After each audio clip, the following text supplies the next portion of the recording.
Well, in this clip we're going to look at an example of a follicular neoplasm. So the major difference that we notice with these as opposed to a normal pattern is a predominance of microfollicles and an absence, or else a very small amount, of colloid.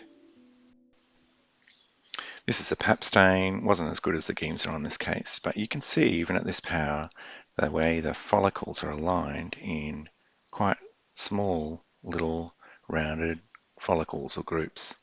Also notice there's quite a bit of blood, but there's really not a lot of colloid in the background.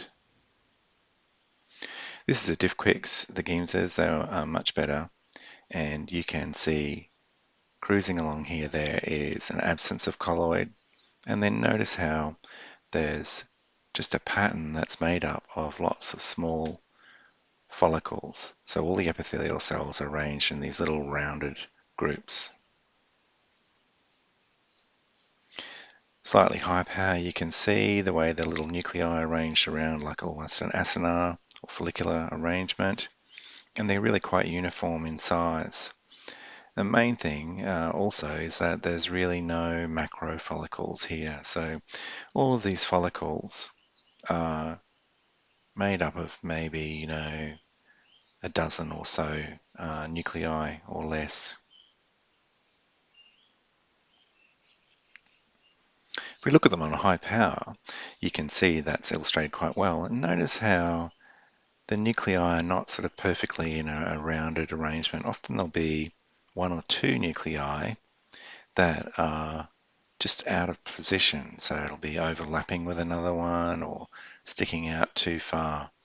And so it's a microfollicular pattern, and often the follicular cells are a little bit disrupted in that.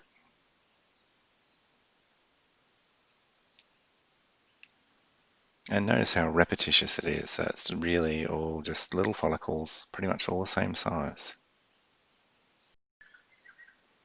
So just to summarize, follicular neoplasms include follicular adenoma and follicular carcinoma, so non-invasive and invasive lesions respectively. We can't tell those two apart based on cytology. It requires excision of the lesion and a very detailed histologic examination to look for vascular and capsular invasion by the lesion. This doesn't matter because the treatment is the same for both. So follicular neoplasms are characterized cytologically as being usually quite cellular, but lacking the amount of colloid that you would expect to see with that number of cells. The follicular cells themselves are arranged in a very repetitious microfollicular pattern, so made up of follicles of less than 20 nuclei. They may show hurdle cell differentiation, but I haven't demonstrated that at this time, and we won't cover that in this clip.